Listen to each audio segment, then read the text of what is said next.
So our next speaker tonight is somebody that I look at as probably a hero for the 8th District.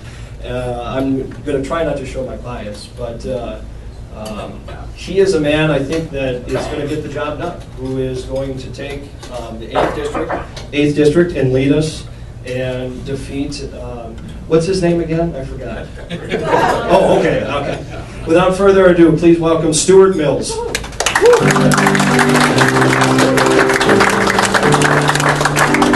Thank you very much. I am your theme song, but I forgot. I couldn't remember how it went. You know, we love it. Oh, there you go. I love it. I don't even dare. But I most certainly will not live up to Seth's introduction, but I will do my best to inform you of who I am and why I'm running for Congress against Rick Nolan. My name is Stuart Mills. My family has been in the Brainerd, Minnesota area now for 6 generations, and we're right in the heart of the 8th District. And we're very patriotic people. Voting is a civic duty. Being involved in politics is a civic duty. But I would have never thought in a million years I would ever be running for office. I was a big supporter of Chip Kanabec during the last election cycle. Put on a fundraiser for him, get out the vote effort. Anybody I could talk to, the waves crashed the wrong way, came over the top of the bow, and we got swamped. And it was a few weeks there where it felt like we were just rock bottom, and it was time to pull ourselves up by the bootstraps and get going. And let's look around. We're going to find another candidate. We're going to do what we need to do, and we got to make the Republican Party stronger because you know what? Everybody I talk to shares our values and our priorities, and we have to get it back. We have to find somebody that shares those values and the priorities. Well, through that process, I had a group of people that came to my office, took me to my conference table, and said, you know what, we think you're the guy. We think that the guy that you're looking for is the guy that stares you back in the mirror every morning.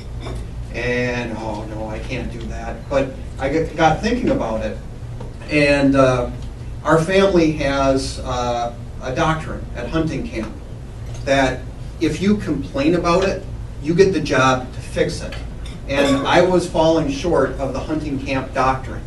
And if I'm the guy that's got all the ideas and all the complaints, then you know what? It's time for me to put some skin in the game and step up to the plate. And so that's what I did, and that's why I'm here, and that's why I'm asking for your support. I've been involved in business, our family's business my entire life. Since I graduated from college, almost 2 decades. I've been involved as the administrator and the fiduciary of our company's self-funded health plan for the last 13 years. I've seen firsthand what our plan, which has over 6,000 members in it, firsthand what Obamacare has done, and it hasn't even been implemented. Just the very ripples that the announcement and some of the early stages of the phases in that has caused events to take place within the healthcare industry, that has caused people to shift plans and then to shift from plans and then to drop plans and to reduce coverage and reduce people's hours. So now the spouse has to go on the other plan, and the gyration, again, it's not even implemented. We're T-minus 4 or 5 days, and we have seen huge increases. And the people that get hurt the worst are our team members, are the beneficiaries of that plan because they pay a percentage of that plan. Before Obamacare was passed and announced and the good parts were starting to be implemented, which, everybody knows that the good parts have a price tag associated with them. So the good parts are really just, neutral, aren't they? Because we have to pay for them, or your neighbor has to pay for them. I ran a successful plan. We were actually able to look at what drives cost and accessibility and affordability and quality within a health plan. Put it on a whiteboard, supply, demand, delivery. Let's go after the delivery portion of the demand portion of that curve. And we were able to make through incentives and awareness, to make our team members healthier. We are actually able to flatten out our rates 1 year, the next year bring it down and actually rebate money back to our team members. I know what works and I also know what doesn't work in a health plan.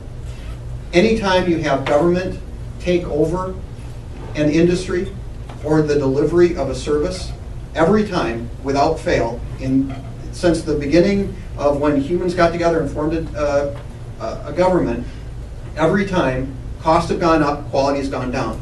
If the purpose of the Affordable Care Act is to increase access for the 15% that does not have coverage currently, if that's the purpose, they're going about it the wrong way.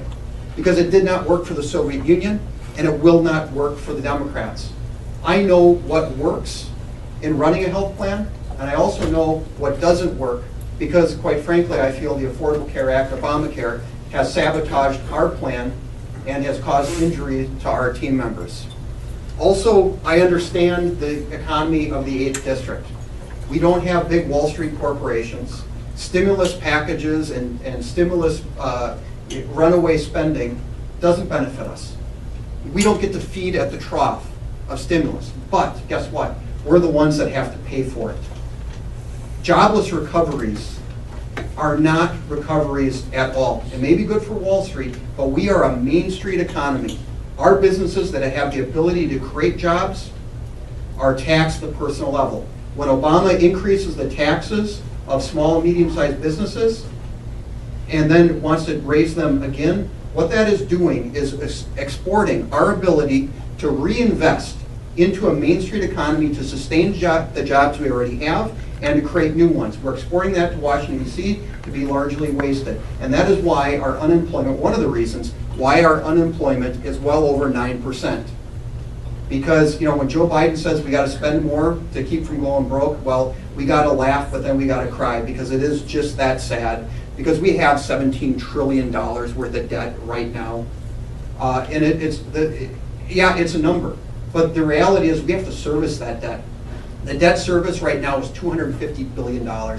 And you know what? Interest rates aren't going to get any lower. When they return to historic levels or beyond historical levels, we're looking, and then we keep adding to the debt. And of course, then in order to service that debt, we have to borrow more. I mean, it's a cycle that's going to snowball. We're going to be looking at $1 trillion worth of debt if this continues. And you know, the minimum standard at any campsite in the 8th District is leave it better than what you found it. And we are not leaving it better for our children. We are absolutely positively ruining it. And that shining city on the hill that, you know, that we love, that we believe in, where is it? Help us restore America, right there. We're not going to be able to do that. American exceptionalism will not exist for our children unless we buckle down and take care of it right now. And one of the things that we need to restore is respect for our Constitution, including but not limited to the Second Amendment. You know what? Everybody in Washington, D.C. that's elected has to take the oath of office. But apparently we have to put in the oath a reminder that we don't work for them, they work for us.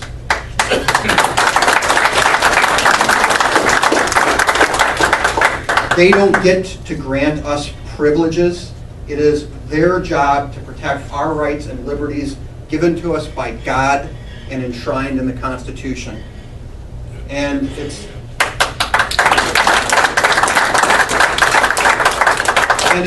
those four things that I've been passionate about since before I decided to run, a long time before I decided to run, is that I know how to create jobs. It's a Main Street economy. It comes from the ground up, not the top down. The people that run the post office, you know, they have a monopoly in delivering the mail, but yet they can't run the post office at a profit. I don't want them interfering with my relationship with my doctor. We have to respect the Constitution, and we have to restore fiscal sanity. And I know we have a great message, because as I go around and talk to folks, guess what? Nobody wants to sign up for Obamacare. Nobody wants to turn in their guns. Nobody thinks that a welfare check or an unemployment check is morally superior to a paycheck. This is a very winnable election. People, Main Street diners, on the street, at the YMCA, you name it, I talk to people. People are responding, and they know. They know that it comes from the ground up, not the top down. So I'm putting my skin in the game. I'm going all in, and I'm asking you guys to be right there beside me. Thank you.